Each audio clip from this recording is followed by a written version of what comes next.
him knowing that he had to give value to his customers.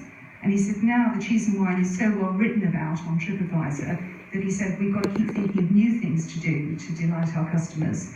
So one of them is you get hot weather in London. I mean, he's got air conditioning obviously in his rooms, but he said we put a little freezer in the room and we've sourced some artisan ice cream. And so the members of staff can just offer people an ice cream. Not everybody gets an ice cream, but just some of the customers do.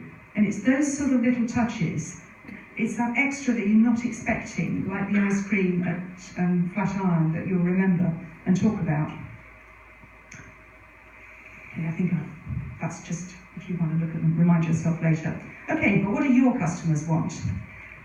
This is to remind me of a story. I took my team out for a meeting. There was no space in the office, so we all had to decamp somewhere else. So we went to a very nice hotel around the corner by St James's, and we had coffee and a few little pastries.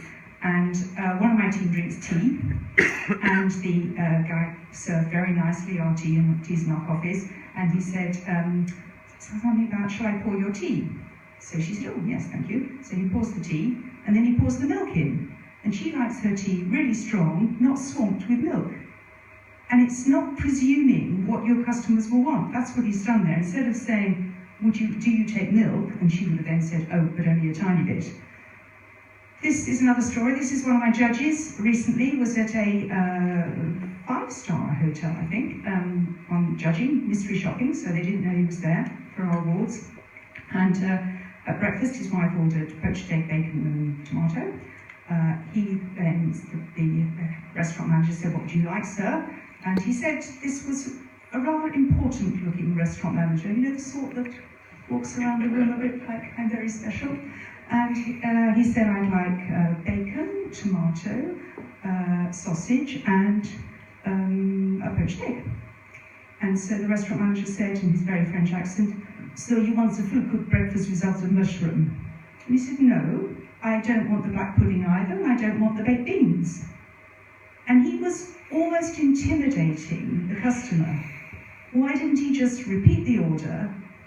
And it's almost like you've got to think about how does it feel from the customer's point of view. It's a sort of challenge, wasn't it? I'm smarter than you. Why didn't you order it the way I want you to? Didn't help with his judging score, I can tell you. This is an example of how breakfast has really moved on the pace. And I think all of these are taken from award-winning businesses or places that I've stayed at. The bottom left one is Hill House in Bath.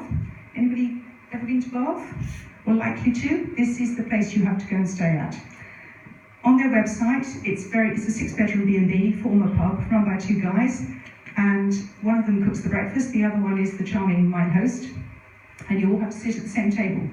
But they manage it really well. When you checked in, by the time you've walked up the 2 flights of stairs to your room, you've had the lowdown on who's staying. You know, I've got so-and-so there visiting with their daughter and so-and-so's this. So you sort of get a feel for who's there, and then it's very clear, you come down when you like. So if you're thinking, oh, I can't face sitting down talking with everyone, you'd come down at the end of the service.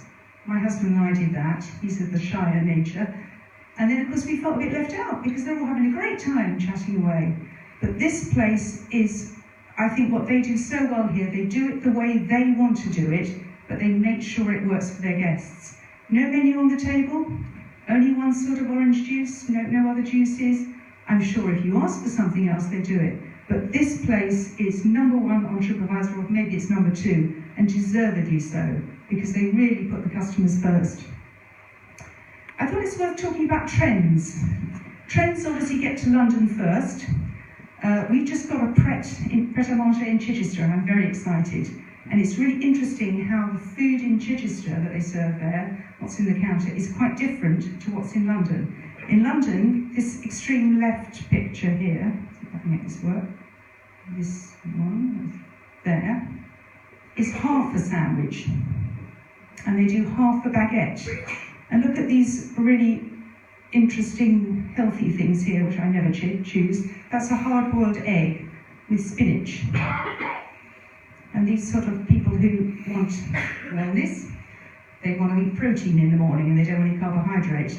So look at what the big boys, successful boys, are doing. Beds. Beds are very important. It's got to be better than your bed at home. you need to be checking, what are your customers like? What sort of pillows? What sort of bed linen? I suspect many of you have different bed linen on your bed in the summer than you do in the winter. And you might even have a hot water bottle in the winter. But often when you go to a hotel or a B&B, it's the same bed linen all the year round. Think about changing it and tailoring it to your customers. Americans, if they come and stay with you, they'll be cold in June, depending on which part of America they come from. So think about the other extra blankets, give them a bigger warmer duvet. Pillow menus, increasingly popular now. People are quite fussy about what they like. And getting a good night's sleep, if you've managed to snatch that one night away, you want to get a good night's sleep. Food. Sure, I think I've missed one. No, maybe not. Yes, that's it. That's not the sort of food that most parents would choose to give their children. They want their children to eat healthy. They might like all this food. So these are the sort of things that they're expecting to see on the menu in cafes at visitor attractions and in pubs. Portion size. We all still like cakes, but we probably want small pieces of cake rather than that one.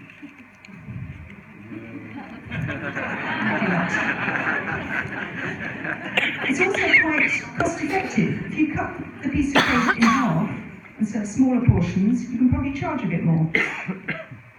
Right, but what don't your customers want? Okay, this is a live example of a 3-star South Asian place in East Sussex. It looks pretty 3-star, yeah? You might book it, but when our assessor went in, he found this. You can tell it's the same place because the curtains are the same, and that's obviously that's that chair in the corner. He also found that settee. There are some even worse ones, but I've spared you those. Right, that's another online picture, booking.com. You booked that one, wouldn't you? Looks fine. But what do the travellers put on TripAdvisor? See the cobwebs on the right? And this is what they wrote.